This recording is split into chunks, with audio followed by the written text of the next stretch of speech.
Hey everyone, welcome to the bench. I've got an update here on something I've been working on. Another armor build, another Russian KV tank, and this is, as you can see, it's a Tamiya tank in 130 or a Tamiya tank. It's a Tamiya kit in 135 scale. I got this at a hobby shop in Seattle, Washington area when we were up there road tripping a while back for the IPMS show, and I paid about $20 for it.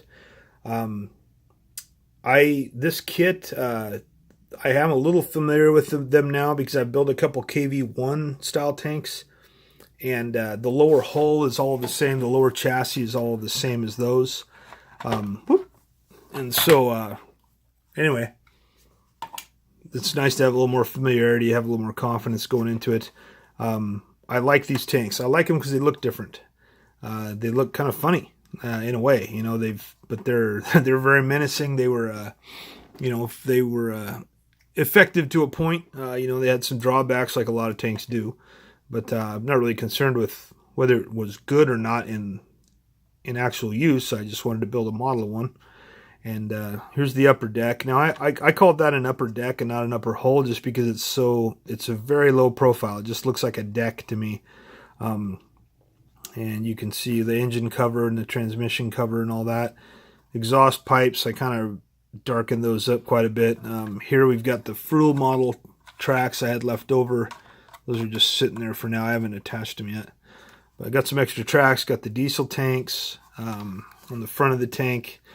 One thing about this kit, it was formerly a battery operated toy that you just, I assume just hit the on button and let it go forward, or maybe it was radio controlled. I'm not sure. But this kit, the lower hull is all one piece, where the Eastern Express kits I built were a bottom piece, two side pieces, and two back pieces, which neither here nor there really. It doesn't really matter. And it's got a little bit more going on the front plate there. Got the headlight. I don't know what, I'll have to look up what this thing is over here. It almost looks like another light. Anyway, what I did with this, I just wanted to practice weathering and chipping. So I've tried some different things. I like the way the wheels are kind of turning out there. And then on the turret, I'll show you the turret here.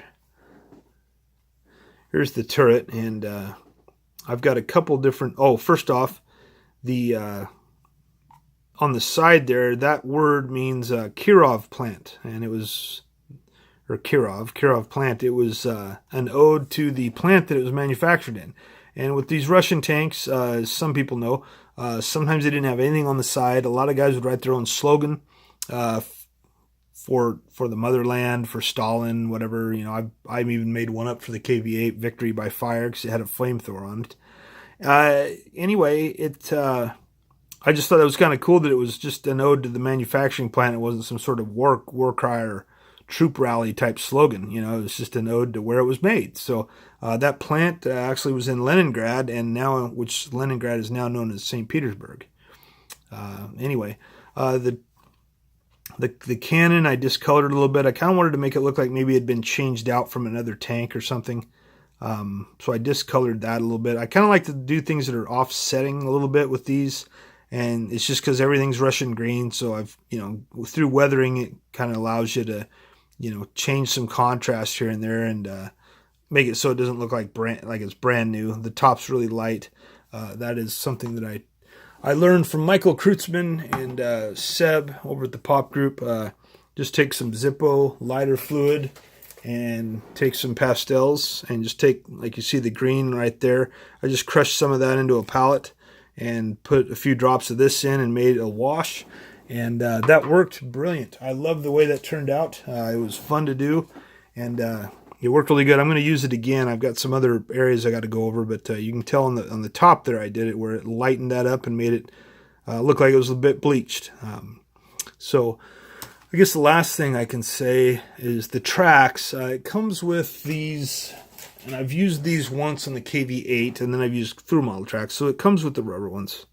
You can see they're pretty cut and dry how they fit, and they fit okay.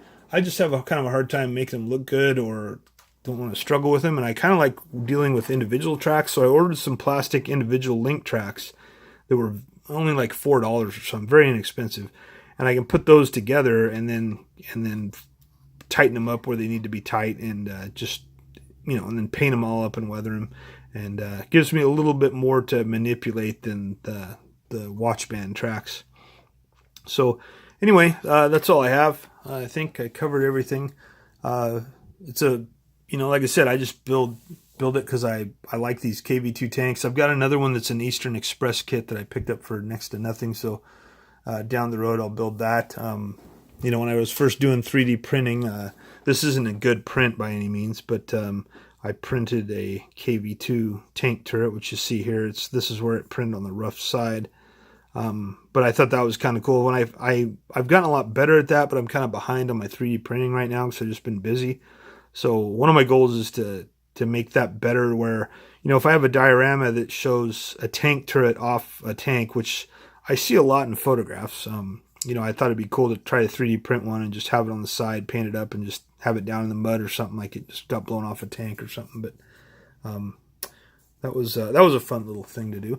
And then another thing I did was I picked up another book on KV-2s, and this one called Stalin's Giants. In fact, you recognize the box art's the same as, or the cover of the book's the same as the box art, but it's got some really good photos in it. There's a good one of a KV-2, and there's I think one in here.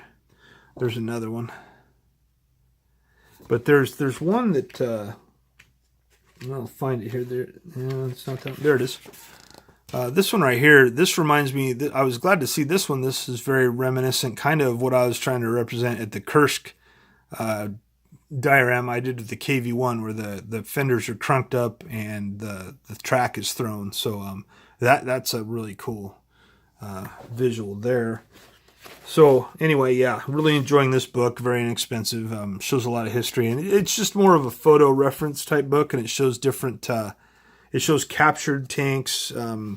It shows tanks that there's one that looks like it's got a skull on the side. It shows some that are what was I going to say? I can't remember now. Oh, it just shows the different versions, because there are a lot of different versions of KV tanks. So anyway, I just thought I'd show that. And it does, yes, it comes with the figure like that, like it shows there. I think I'm going to have him, I might have him standing, or I might have him just popped out of the driver's hatch there. I think I might do that. So that's it. You guys take care out there. I'll have more videos. And I apologize. I've been kind of behind on YouTube. I'm not getting the alerts I used to get. So it seems like, you know, I'm just not able to keep up with the videos, but I've been trying. So I'm doing my best to keep up with all you guys. I thank you for all the support, all the people that always watch my videos and comment. It's been a busy summer. It's a busy fall. And but hopefully, you know, I'll have a few more projects done before the new year. So you guys take care out there, and I'll see you next time.